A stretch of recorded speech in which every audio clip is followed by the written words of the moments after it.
Hi there. Welcome to what is essentially lesson 11, but it's a bonus lesson for our course on creating plan and drawings.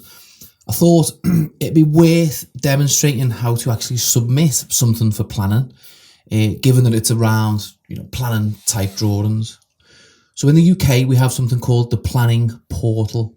And again, I presume that it's similar worldwide. There's some sort of repository, online repository that you submit to.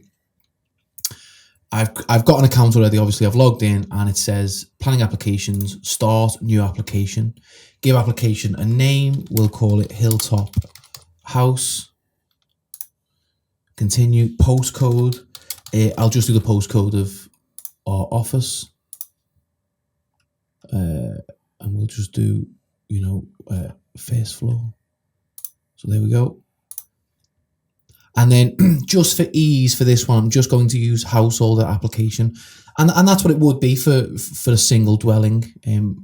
Things like full plan and the forms are massive. So just to give you a little heads up, we'll go householder and then standard application. Can I zoom in a little bit? Yeah. Site boundary, draw site boundary. I quite like this. So now you can go into it and actually draw the boundary yourself. So we can select that, finish, and then it's got the address, it's got the boundary, application type, and then we can create the application. And it is as simple as, we've done the boundary, yeah. Application questions. I presume this is just the basic form. So we've got applicant details, and you just go through, and it would just be Mr. Applicant, applicant, so on and so on. So if I just go back to the overview, it is as simple as you fill in applicant details, agent details. The agent is if the applicant is like a landowner or something like that, and you're acting as their agent. If it's your own project, then you'd be both. But well, you wouldn't be both. You wouldn't need an agent. But 9 times out of 10, the agent is the architect or planning consultant on a project. You describe the works and just keep it very simple. New build 2-story house. Materials, you just describe the materials. Trees and hedges, if any trees or hedges are within a certain area. Let's see if it lets us. The reason I was just explaining that was, will it let us just go through it? No, see, so it's not letting us go to the next one without filling it all in. So I don't want to. Or can I just select it? Yeah, there we go. So are there any trees or hedges within falling distance and things like that? And if it is, you need to get tree surveys done and so on. You need to explain if there's any rights of way and access, parking, biodiversity. If you're taking away areas that would have biodiversity, you need to represent a net gain by either financial contribution or something in the design. Site visit, that's if someone wants to arrange a site visit, who should they contact? I would always recommend applicant there. You're not always going to be available for the site. Have you sought any pre-application advice? That's like an informal process where you would you approach the local authority and you give them initial drawings. You get a bit of feedback. That is private. That's kind of offline, but it gives you a good head start for a proper application. And then you've got to declare whether you've got any associations with anyone at the council. And then a certificate is to do with the ownership. Do you own the land, or have you got to seek permission from the owner? So that's the form. You fill that in online and it generates the form in the background, which you can then download. And I would recommend you submit that to your client for approval first. Don't just make any assumptions. Get the client to approve the form before you submit. Then you upload your drawings. It's as simple as drag and dropping it here. So I've since just exported all the drawings separately. You drag and drop onto there.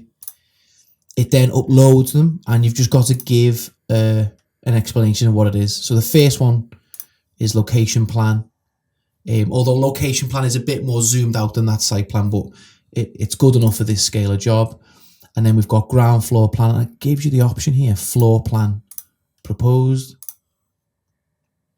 floor plan proposed. Then we've got elevation, front proposed, and then we've got a section. Does it give us section?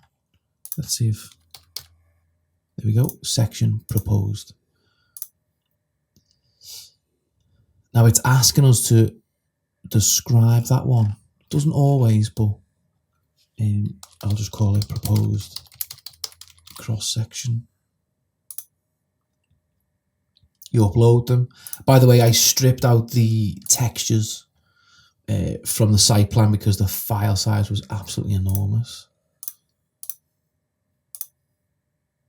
Finish. Back to the overview.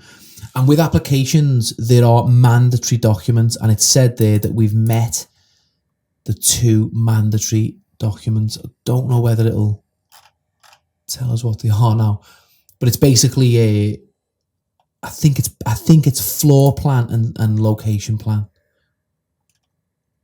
Should have checked that beforehand, but there are always mandatory drawings, and when you're filling in the description with that checklist, you need to make sure that you're checking what the mandatory drawings are.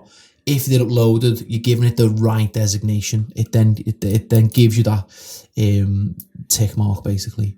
And then for the fee for the householder application, it's basically please select the type of development, single dwelling house. You're not really exempt from any reductions or what have you. So you've then got that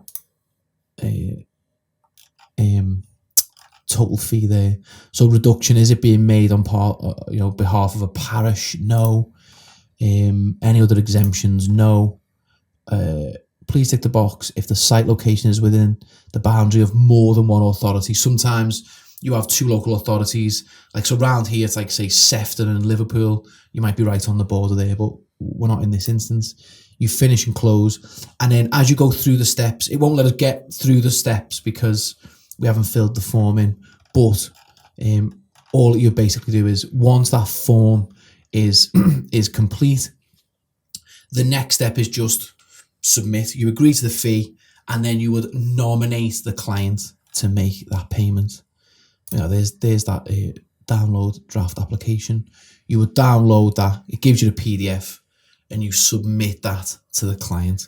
It's as simple as that. So there we go. So you submit that to the client. But I won't bore you with filling out the whole form, but it is as simple as you just answering very straightforward questions there.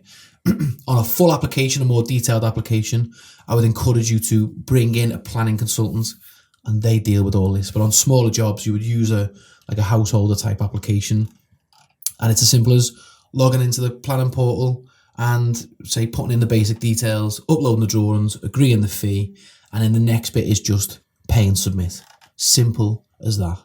So just a short little bonus lesson just to round the thing off nicely. We've created those drawings and we've submitted it for planning. So hope you've enjoyed that. And if you've ever got any questions on this sort of stuff, either leave it in the comments below or email me directly at adam@archademia.com. Thank you very much.